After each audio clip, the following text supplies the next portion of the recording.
Mr. President, thanks for joining us. Thank you. Why aren't you at the Fox News debate tonight in Milwaukee? Well, you know, a lot of people have been asking me that, and many people said you shouldn't do them, but you see the polls have come out, and I'm leading by 50 and 60 points. And, you know, some of them are at 1 and 0 and 2. And I'm saying, do I sit there for an hour or 2 hours, whatever it's going to be, and get harassed by people that shouldn't even be running for president? Should I be doing that? And a network that isn't particularly friendly to me, frankly. You know, they were backing Ron DeSanctimonious like crazy, and now they've given up on him. I mean, it's a lost cause. It reminded me very much of 2016. You know, in 2016, I went through the same stuff and had to fight them all the way, and then they became very friendly after I won, or just about when I was winning.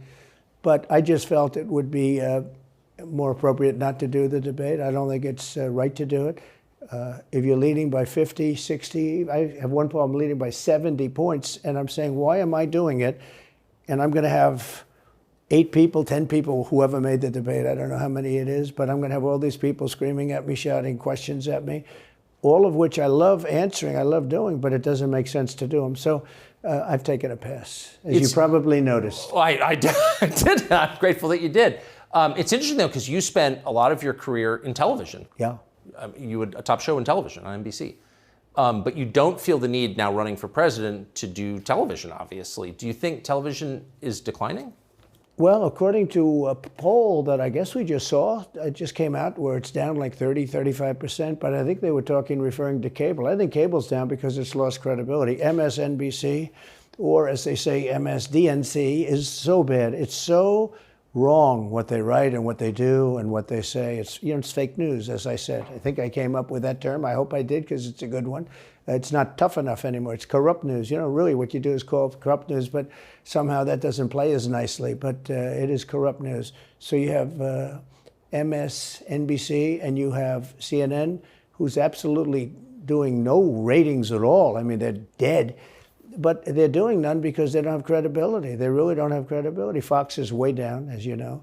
And the good old days are long ago. I will say this, it could come back, but they just don't have a lot of credibility. Tucker, you know that perhaps better than anybody. I think it was a terrible move getting rid of you. You were #1 on television, and all of a sudden we're doing this interview, but we'll get bigger ratings using this crazy forum that you're using than probably the debate or competition. When you say there are people on stage who shouldn't be running for president, who do you mean? Well, I don't want to really use names, but it wouldn't matter too much. A guy like, I call him Ada Hutchinson. It's Asa, but I call him Ada. Why do you call him Ada? You know, I could tell you, but I don't want to get myself in a little trouble. But he's weak and pathetic, and he was, I never understood the guy, never knew him. He was the governor of Arkansas, not a very popular guy. I don't know how but that state is such a great state. The people are so incredible in that state, and they love me and I love them. How does this guy get elected governor of Arkansas? But he's nasty always, and has been. A guy like Chris Christie, the guy left with a 8%, think of it, 8% approval rating in New Jersey. Now he's running for president, and he runs solely on the basis, oh, let's get Trump. He's like a savage maniac. He's like a lunatic. And that's all he talks about. His poll numbers are very, very low. He's about 2%. What's he like? You know him well. No, I've been friendly with him over the years, but I couldn't give him a job because I just never trusted him very much. I was just never one of his people that really trusted him. I never gave him the job, and that's one of the reasons he feels so hurt and so betrayed. And I understand that. I really do. I understand it, but I never gave him. You know, he wanted to be different things. He was looking at different elements of the administration, and I decided I didn't want to do it. And now I'm glad I did, because you see, but you know, we had some great people. I had great people. We'll have even better people if we do this, because now I know Washington. Before I didn't know Washington. But guys like Bill Barr were terrible. I mean, they were, I would say, Bushies. I say that with respect to the Bush family, but they were Bushies, and it doesn't work out for us. It was clear, this is kind of far afield, but it was just interesting. I read Barr's account of his time. He wrote a book about it, right? His autobiography. And in it, he lies about Jeffrey Epstein's death. Clearly lies. Do you think Epstein killed himself sincerely? I don't know. I will say that, he was a fixture in Palm Beach. Yeah. I don't know what Barr said about it either. I have no idea what he said. What did he say? He killed himself, probably? He said he killed himself and that they were going to do this investigation. They never did the investigation. It's never been public. Well, and they hid it. And why are they doing that? And clearly Barr knew. But why would Bill Barr be covering up the death of Jeffrey Epstein? Bill Barr didn't do an investigation on the election fraud either, okay? He said he did, and he pretended he did, but he didn't. McSwain, the U.S. attorney in Pennsylvania, Philadelphia, said Barr just wouldn't let him do it. It was crazy. Barr became so petrified, so frightened of being impeached. They were going to impeach him. I don't know if you remember it. Yeah. It's not a big moment in history. But they said, we're going to impeach. They play a much rougher game, the left, the lunatics. And they were going to impeach Bill Barr, and he was petrified. Now, how do you not get impeached? Don't do any of this stuff. But he didn't do the job there. I don't know what he did with Epstein, but possibly he didn't. Do you think it's possible that Epstein was killed? Oh, sure, it's possible. I mean, I don't really believe. I think he probably committed suicide. He had a life with, beautiful homes and beautiful everything, and he all of a sudden he's incarcerated and not doing very well. I would say that he did, but there are those people. There are many people. I think you're one of them, right? But a lot of people think that he was killed. He knew a lot on a lot of people. He was killed. You think so? I think the closer you look, I'm not a conspiracy person at all. I believe everything I hear. But yeah, the closer you look into it, I mean, the Attorney General of the United States, your Attorney General, clearly lied about the Epstein death. Yeah, and he was. Why? He was certainly. It wasn't well done. They had no cameras. They had no anything. Everybody was sleeping, and a case could be made. Look, I'm not going to get involved in it, but I can tell you, a case could be made either way. But it certainly wasn't the most well-run place. So the reason I'm asking you is I'm looking at the trajectory since 2015 when you got into politics, for real, and then won. It started with protests against you, massive protests, right. Organized protests by the left, and then it moved to impeachment twice, right? And now indictment. I mean, the next stage is violence. Are you worried that they're going to try and kill you? Why wouldn't they try and kill you, honestly? They're savage animals. They are people that are sick, really sick.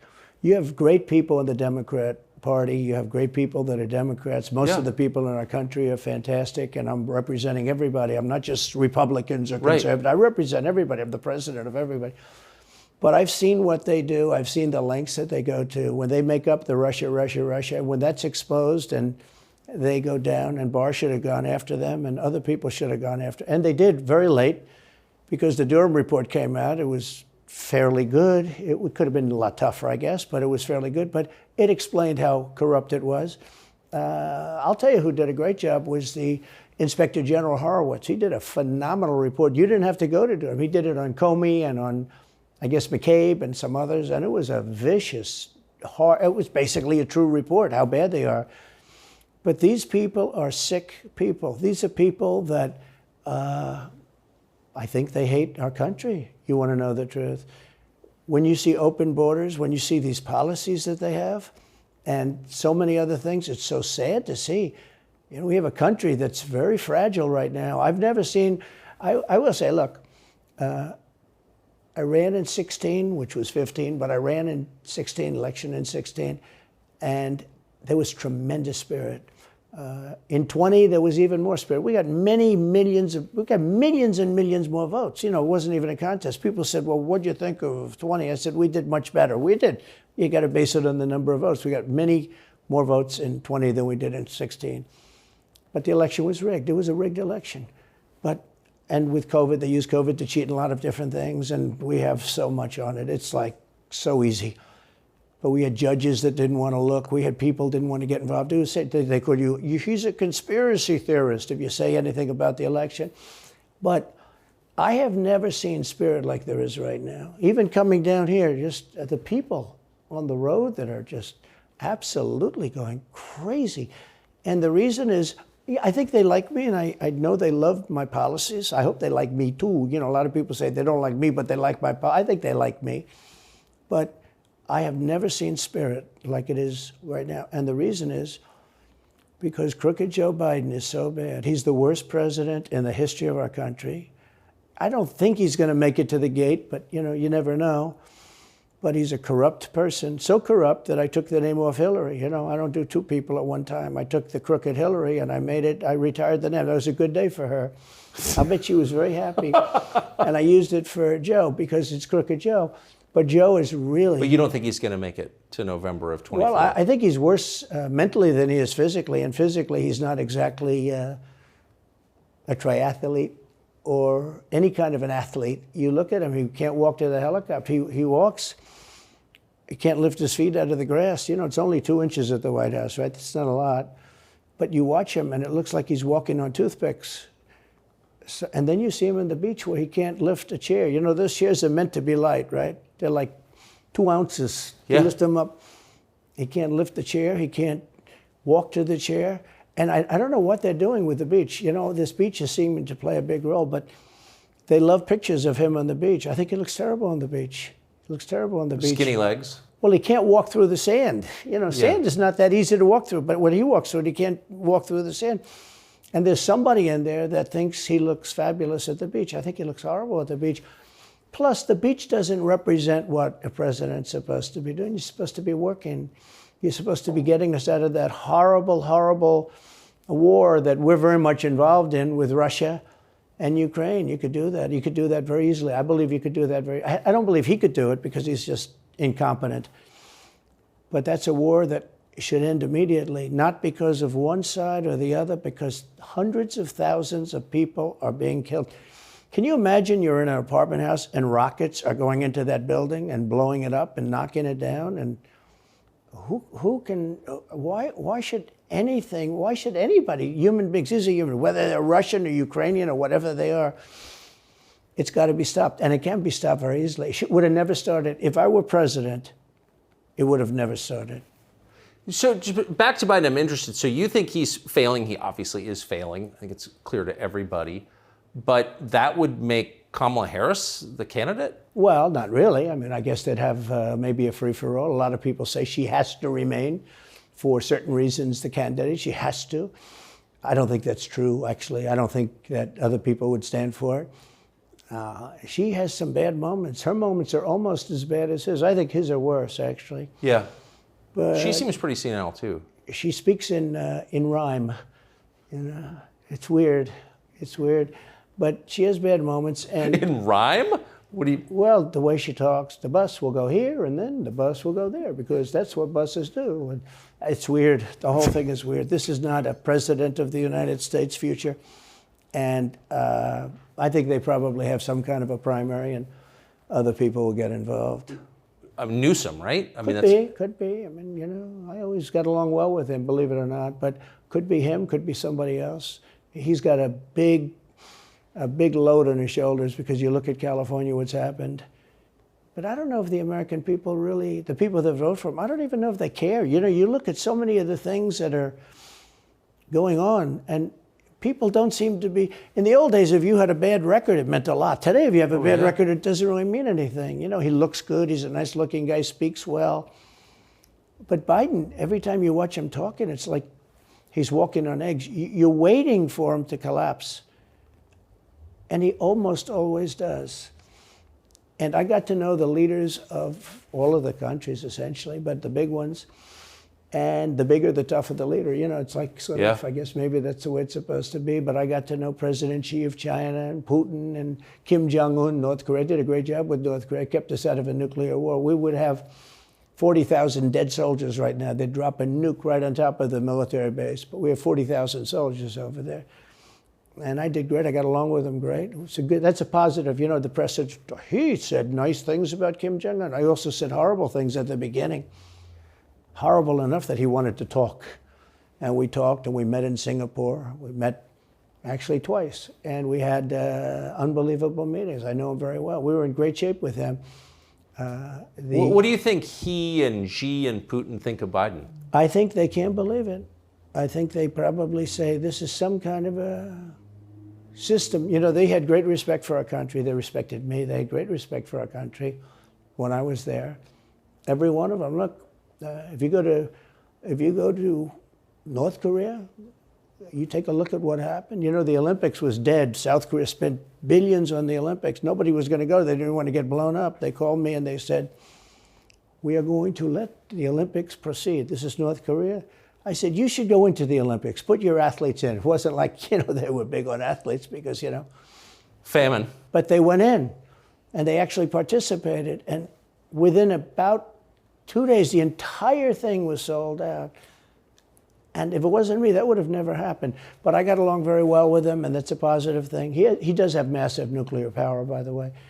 And if Hillary would have gotten in, or if the Obama thought process continued, it would have been a nuclear war, absolutely, with North Korea. He was expecting to go into a war, and it would have been a nuclear war. So do you think the rest of the world looks on at Biden and thinks someone else has got to be running the government? Well, somebody else has to be. I don't think he's capable of doing anything. Look, when I debated him, I said, how come, and this was in front of probably not a friend of yours, Chris Wallace. He was the moderator. Not a friend. I said, why is it? He wants to be Mike, but he doesn't have the talent. It's one of those bitchy little man. He wanted to be his father, but he didn't have the talent of his father was great. He's a little fussy man. His father interviewed me in 60 Minutes. It was actually a 10. Can you believe it? No, I totally believe his father had talent, at least. I may have been the only guy that he gave a good 60 Minutes to. He was rough. Really? His father was tough. He was great, though. He was great at what he did. But Chris Wallace was so upset. He was guarding this guy, who wouldn't do a show, by the way. You know, he wouldn't do. I figured, I didn't mind Chris Wallace because Biden wouldn't do a show. And it was very obvious. You know, he kept asking him and asking, but he wouldn't do the show. So I figured he's got to like me. But he came from a different planet. But remember when I asked the question, why is it that the mayor of Moscow's wife is allowed to give you $3.5 million? Don't forget, that was brought up. Now it's brought up all the time, but that was brought up by me long before anyone ever heard of it. I said, the mayor of Moscow's wife giving you $3.5 million. What did you do to deserve $3.5 million? To Biden. And Chris Wallace said, this has nothing to do with the debate. I mean, he got in the way of the question. No, it was crazy. And I said, well, wait a minute. He got $3.5 million from the mayor of Moscow's wife. Now, people forget that, but if you go back and take a look, you will see. And Chris Wallace didn't want me to ask that question. I said, I think it's a very appropriate question. It turned out to be much more appropriate than people thought. Amazing. So do you have a preference in, assuming you're the Republican nominee and all goes as you plan it to go, do you have a preference in who you run against? In many ways, I'd love to run against him because his record's so bad. You know, it's still horrible when you look at inflation and everything else, but others also have very bad records. I mean, California's a bad record, so, you know, should it be Gavin or should it be somebody else? When I look at San Francisco, what's happened to that incredible city? That was one of the greatest cities in the world just a short while ago, and now it's very sad when you look at it. Los Angeles, every city practically, all the Democrat-run cities. You know, Republican-run cities are doing very nicely because they arrest people when you have crimes, and they don't go after political candidates because they think it's good. You know, I mean, it's like been amazing. My poll numbers are the highest I've ever had. But because people understand it. Can I just ask you, that yes. gets back to my original question. So if the protest didn't work, you got elected anyway. Yeah. Impeachment didn't work twice, obviously. Indictment is not working. Your poll numbers go up. When they raided Mar-a-Lago in August of last year, your numbers went up. They can indict you 20 times, and you're not going to lose the Republican primary because of that. Well, so it makes it look even more ridiculous. I mean, the 4 indictments, and maybe there'll be more. I don't know. These people are crazy. But they're counterproductive. So if you chart it out, it's an escalation, is what I'm saying. Yeah. So what's next? After, try to put you in prison for the rest of your life, that's not working. So, don't they have to kill you now? I think the people of our country don't get enough credit for how smart they are. And I'm not sure I would have said this 10 years ago, but they get it. You know, they really get it. When somebody gets indicted, your poll numbers go down. When somebody gets indicted, you announce, ladies and gentlemen, I'll be leaving to spend time with my family and to fight for the rest of my life on this stuff. But you're out of politics. I got indicted 4 times. All trivia, nonsense, bullshit. It's all bullshit. It's horrible when you look and you look at what they're doing. the boxes hoax. I'm covered by the Presidential Records Act. I'm allowed to do exactly that. He's not covered, and he's got 25 times the number of boxes, and he's got them stored in Chinatown. He's got them stored in a flimsy garage underneath his Corvette at Penn. And by the way, at Penn, he gets millions of dollars. China pays this guy millions of dollars. See, I think he's the most corrupt president we've ever had. And he also has the distinction of being the most incompetent. And I believe both. I mean, he's both incompetent and corrupt. So and who I is running the actually government? believe he's compromised because China knows so much about him. They know where the money comes from. They know where it is, who paid it, and they probably paid it. Well, they do pay Penn, and he gets $1 million. I think he takes $999,000 because, keeps it a little bit under $1 million, like by $1. But he, in many ways, is a Manchurian candidate. We have a Manchurian candidate, and he's afraid to tell Russia to get out of Cuba. He's afraid to tell China to get out of Cuba. He's afraid. China now is building, think of this, China is building military installations in Cuba. The Cuban population of Miami is not too happy because they're never going to be able to go back. And you don't even hear about it. And the worst culprit is the press, the media, because normally, when I first heard that China is building installations in Cuba, and installations means military installations, okay, they said just some communication. They did that on the islands with Japan. They took the island, they started this massive construction, and they told everybody, including the Japanese have to be very careful. They told everybody that this is a housing development. They're going to build a housing development. And I said, how come the runway is 20,000 feet long? Private jets need 4,000 feet. They don't need 20,000 feet. The big ones need 20,000 feet. They don't even need 20. And I looked at the runway. I said, that's the largest runway ever built, both in width and length, for housing development. There's nobody that has a plane that big that you would have a runway that's Why is for China testing. allowed to conduct imperialism in our hemisphere? Well, yeah, and it's far beyond Cuba. It's all over South America. Yeah, in the Caribbean. So we built a thing called the Panama Canal. We lost 35,000 people to the mosquito, malaria. Yeah. We lost 35,000 people building. We lost 35,000 people because of the mosquito. Vicious. They had to build under nets. It was one of the true great wonders of the world. As he said, one of the 9 wonders of the world. No, it was one of the 7. It happened a little while ago, It says 9 wonders of the world. You could make 9 wonders. He would have been better off if he stuck with the 9 and just said, yeah, I think it's 9. But this is one of the true 7 wonders of the world. And you take a look at the Panama Canal. It was such an incredible engineering marvel. We sold it under Jimmy Carter. We sold it to Panama for $1. The following day, they quadrupled the amount of money that ships had to pay to get across. They didn't lose one ship. And now they've made it much bigger, and now they've widened it. They've doubled it, right? They've more than doubled it. And it's one of the most profitable things. Any time it's just incredible, right? We gave it away for $1. China now controls it. They actually control the Panama Canal. They run it, they control it. And we shouldn't let that happen. And we can't let China be in Cuba. And they'll get out. If I'm president, they'll get out. Because I had a very good relationship with President Xi, but he respected this country, he respected me.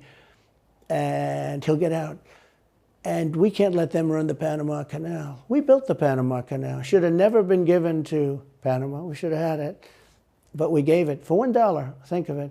They quadrupled. In one day, they lifted the fees, which are, pretty big, for these massive ships to go through, right? Rather than going around the Cape and through all the tremendous storms, such beauty, it's beautiful stuff.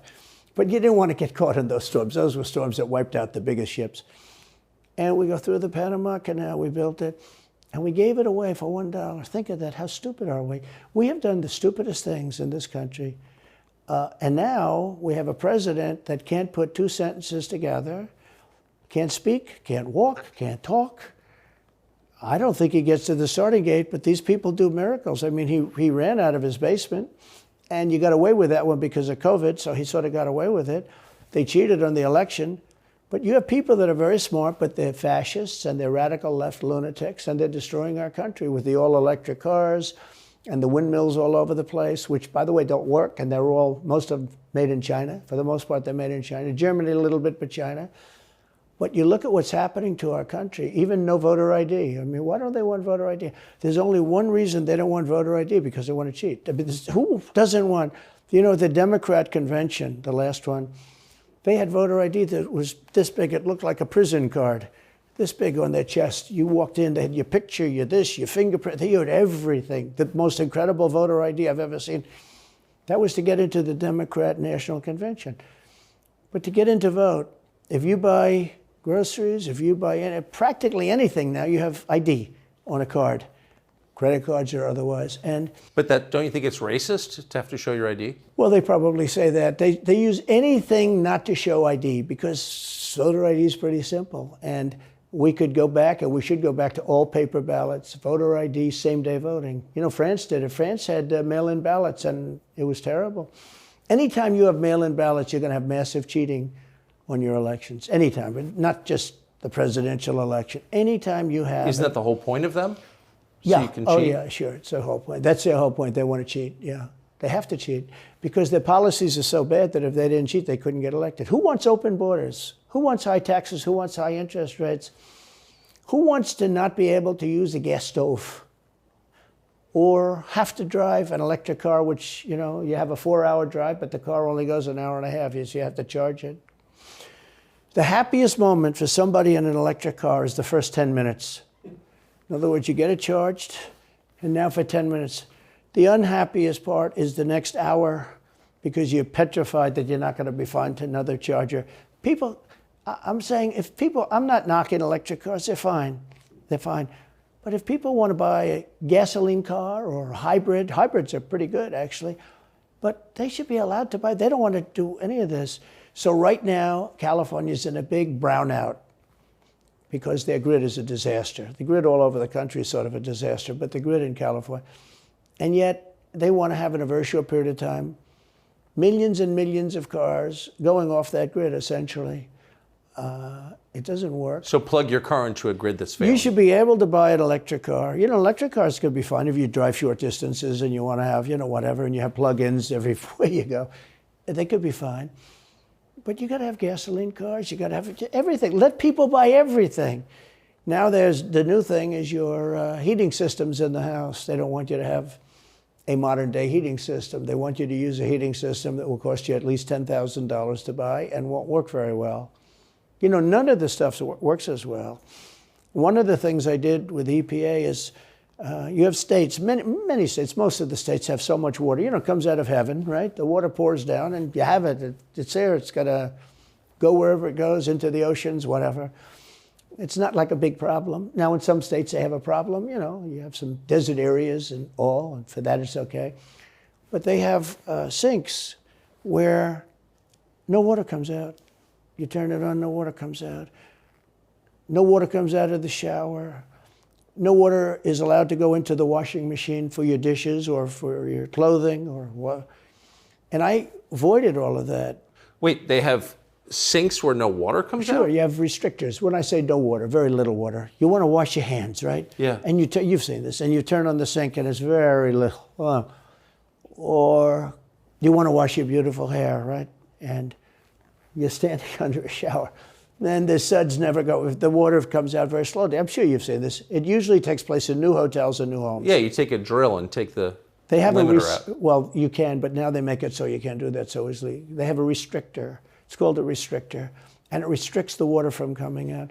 So I ended all of that, and you have to see these. They let the water come out. You know what people do? They wash their hands like 5 times longer, or in the washing machine, they'll press for their, let's say the dishwasher, they'll press it, then they'll press it about 7 or 8 times. Yeah. They'll end up using more water, and it still won't be very good. I met with the head of Whirlpool. They were practically going out of business during my administration, and they said to me, from Ohio, incredible, great state, I love Ohio, and they were really doing badly because people were dumping washing machines all over, mostly from South Korea, but also from China. And he was explaining it's just a terrible situation. I said, let me ask you, how's the quality? He says, we're better, but they are good enough quality. But, you know, of course he's going to say that. But, you know, they are better. He said, but they don't allow us. They're dumping these machines. They're cutting us in half. They're killing us. And on top of it, the government won't let us use water in our machines. I mean, he shows me like a quarter of a bottle of water. That's supposed to be washing clothing. And I freed it all up, and I put tariffs on these countries that were selling and the machines coming into the country. And that company went from all the washing machine companies, they make washing machines, they make dryers, they make all of the different machines that do this kind of work, including dishwashers. And they went from a disaster area to being just thriving. But can I ask They love me in that part of Ohio. Well, I bet they do, but why should EPA, no one at EPA was elected by anybody, Yeah. Why do they have the power to decide how much water your washing machine uses? Shouldn't Congress in a democracy get to vote on that? Yeah, you could say that. They do things that are not very... So how do you, that's my question, how do you, if you get elected again, go back to Washington, how do you keep the agencies under control? How do you keep FBI and CIA specifically under control? The way you do it, like I fired Comey, that was a big deal. You know, a lot of people said, and I fired him very early. Somebody said, oh, I wish you would have fired him. There was a real question about firing him. Anyway, you understand, because, you know, when they have a 10-year term, there is a question. I fired Comey. That was a great thing. If I didn't fire Comey, maybe I wouldn't be talking to you, or I'd be talking to you about real estate or something else other than politics, right? That was a coup, in my opinion. That was a very sick deal. That was the insurance policy. You remember the insurance policy? Oh, she's going to win, darling. She's going to win. But just in case she doesn't, we have an insurance policy. And insurance policy was what they were doing. And we caught them with that. That was a very important tweet or whatever it was, text. It was a big deal. That was a big deal. The insurance policy. She's going to win 100 million to 1. That's not good odds. At least they gave me 1, right? 100 million to 1. But just in case she doesn't win, we have an insurance policy. And everybody said, that's strange. That's strange. But we caught all that because I fired Comey. Because when I fired Comey, it was like throwing a rock into a hornet's nest, into a nest of bees, and the place went crazy. So when you were president, are you confident that you knew everything, say, CIA was doing around the world? No, I'm not. It's a very interesting group of people. I had very good relationships, I thought, but I was a little surprised when I got out that, you know, things go on. Look, it's... What were you surprised by? I was surprised. I think it's some of the people. I was surprised that there was... I had a group of people. Look, we killed many, using the CIA, I have to say this, very bad actors. We were very good at it. You look at Soleimani, you look at al-Baghdadi, bigger than Osama bin Laden. I mean, Osama bin Laden, but al-Baghdadi did ISIS, and he was rebuilding ISIS very strongly. And that was the CIA that did that? That was really us that did that. Yeah. That was really us that did that. And Soleimani was us that did that, not so much CIA. But we did some very good work with the CIA. But I started, you know, when I looked at the 51 intelligence agents saying that that was the laptop from hell was Russia disinformation, when I took a look at that, I said, that's a horrible thing. They knew it wasn't. They knew it was not. And by the way, you're talking about cheating on the election? McLaughlin and Fabrizio, great pollsters, they said a thing like that plus other things meant anywhere from 10 to 17% of the vote would change. Whatever happened to Mike Pence? You've always been nice to Pence. I've never heard you criticize Pence. You've defended him in public many, many times. He's out there attacking you. What is that? So Mike wants to run for president. You got to understand, in my opinion, Mike Pence had the absolute right to send the votes back to the legislatures. The Democrats and everybody said, you don't have the right. In other words, what I said, is he a human conveyor belt? You mean if he finds fraud in Pennsylvania, in Georgia, in any of these states, Arizona, he has to send them to Mitch McConnell, right? That's right, sir. Well, if he finds fraud, he has to? Yes, sir. I said, so he's a conveyor belt. Boom, put him in. I said, I don't agree with that. And we had some lawyers, not all, we had some lawyers that said, no, you do have the right to send them back to the legislatures to be rechecked. Because if you looked at what went on in Wisconsin, who, by the way, now agree with me, Wisconsin has been virtually, other than the fact they're not allowed to do anything statutorily, but Wisconsin has been I mean, what they found is incredible. I mean, we won Wisconsin. But Mike Pence had the right, in my opinion, to send him back. Do you ever talk to him now? No, I haven't spoken to him in a long time. I was very disappointed in him. I didn't want to do what Thomas Jefferson did. Thomas Jefferson, it was Georgia. And it was, hear ye, hear ye, the great state of Georgia is not capable or allowed to tabulate their votes. And Thomas Jefferson, who was the vice president, said, is Georgia sure that they cannot tabulate their votes? Georgia is sure. He didn't send them back and have them redo it. He said, we will keep the votes of the great state of Georgia for Thomas Jefferson and his president. I didn't ask him for that. Could have done that too, but I didn't. I thought that would be turmoil. I asked him to send him back to his legislature, to the legislatures, you know, in Wisconsin, let's say. But why didn't he? I mean, you'd worked together for 4 years. You're the president. He's VP. You say you're aligned on everything. I think he got very bad advice. I really do. Now, let me tell you what happened. I sat there with a few people. I think his lawyer was in the room too. His lawyer was very much against it. There were other lawyers that felt you could do it. It was one of those things. I think you could have done it. I think you can always do something if you see fraud or if you see problems. But it's very interesting. So after the election was over, the rhinos got together with the Democrats and they redid the election, so you couldn't do it anymore. So then I called the people. I said, so in other words, you're saying I was right. You could do it. Yes, you could do it. In other words, they took the Voting Act and they redid it so the vice president no longer has the power to do what I said he could do. So when that happened, I said, wow. And you know, you'd look some of these Democrats in the eye and they'd say, he has absolutely no right to do it. And immediately after the election, they met rhinos, could name them all, and Democrats, and they approved legislation that takes away the right of the vice president to do it. So I said, so you're saying I was right. The vice president did have the right to do it, and they said, yes, he did. So if you're saying they stole it from you last time, why wouldn't they do the same this time? Oh, well, they'll try. They're going to be trying, yeah. And not only me, you know. Look, DeSantis is out. I think he's gone. So he was at a level. People have figured him out. He's gone. But if somebody else got in, other than me, they'll go at him just as viciously as they did me. These people are sick. They will go after them. And a lot of people say they won't be able to hold up. I do get credit for holding up quite well, I must tell you. I think it's... How do you do that? How do you get indicted, you know, every week and stay cheerful? I think it's a lot easier because I'm so high in the polls, because it means the people get it.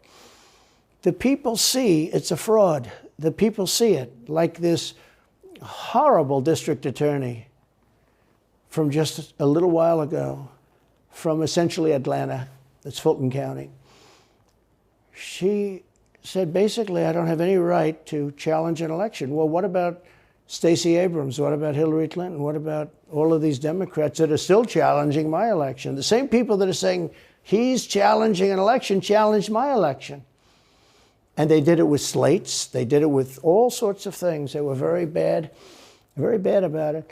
But basically, they're suing me, and they're saying, you don't have any right to challenge it. If you challenge an election, we're going to indict you and put you in jail. So what they're doing is they've weaponized, and don't kid yourself, the DOJ and Biden and the whole group, they're watching all of this stuff. They love the local stuff. You know, the DA in Manhattan. Not only that, they put one of the DOJ top people into the Manhattan DA's office to run things. They don't even have a case against me. It's not even a case. Everyone says, even the Democrats say, you can't bring these cases. You have no case.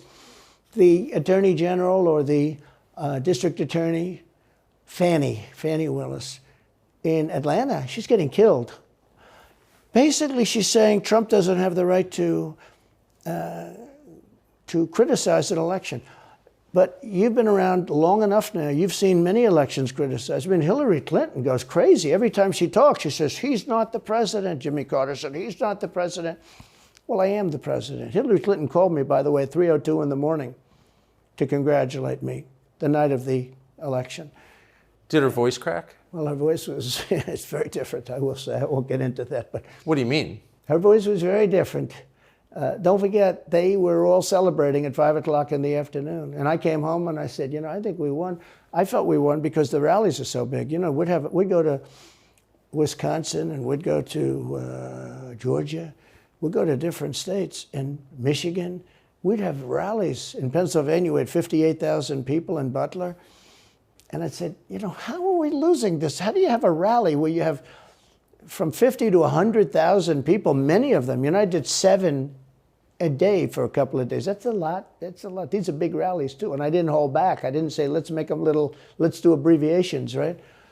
But they challenged the stuff. Yeah. Hillary called me up and conceded. Now, the word is that Obama said you have to do that.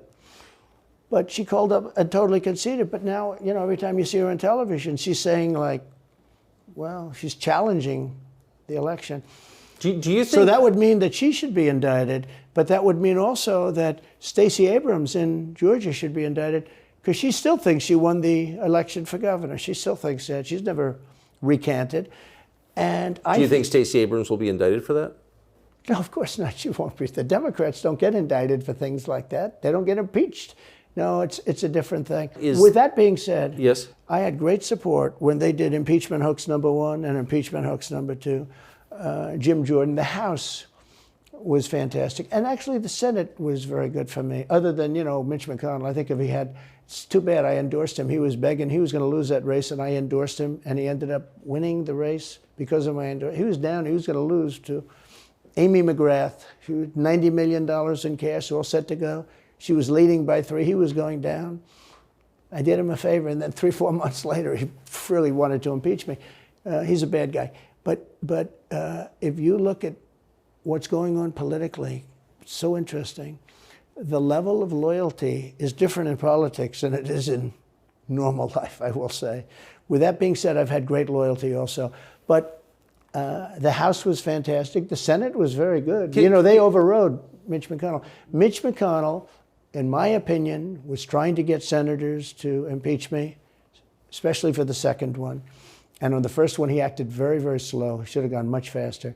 But Mitch McConnell wanted to, and the senators went up to him, guys that are subservient to him because he gives money. He gives them money. He gives them a lot of money. He raises some money and he gives it to them, and therefore they do what he said. That's the only form of leadership he's got. So last question. If you're elected president again, what's your number one priority? When you ran last time, you said, I will build a wall. This time, your bottom line top promise to the country. So you can do numerous things at the same time. Of course. But let's say number one is a border, and taking hundreds of thousands of criminals that have been allowed into our country and getting them out and bringing them back to their country, Guatemala. By the way, not only the 4 countries that we think of as neighbors, all over the world. Last month, we had 149 countries represented. Think of it. We had 149 countries represented, Tucker, from places that many people never even heard of, coming into our country. And they're coming in from mental institutions, and they're coming in from prisons. They're emptying out their prisons all over South America. They're emptying out their mental institutions. Terrorists are pouring into our country. We have no idea. I had the strongest border in the history of our country, and I built almost 500 miles of wall. They like to say, oh, was it less? No. I built 500 miles. In fact, if you check with the authorities on the border, we built almost 500 miles of wall, and I had another 200 that I was going to build. It's like water. It seeks. And we're going to build another 200. We built it. It was all set to go. All they had to do was install it. It would have taken 3 weeks. And that's when I found out. I said, I think these people actually want open borders. The first thing I would do would be I would seal up the border good and tight, except for people that want to come in legally. Do you think we're moving towards civil war? There's tremendous passion and there's tremendous love. January 6th was a very interesting day because they don't report it properly. I believe it was the largest crowd I've ever spoken before. And some of the crowds I've spoken before. And like July 4th on the mall, I think they had 1 million people there. But I think that The biggest crowd I've ever spoken before was on January 6th, and people that were in that crowd, a very, very small group of people, and we said patriotically and peacefully and patriotically, right? Nobody ever says that. Go peacefully and patriotically. But people that were in that crowd that day, very small group of people went down there, and then there are a lot of scenarios that we can talk about. But people in that crowd said it was the most beautiful day they've ever experienced. There was love in that crowd. There was love and unity.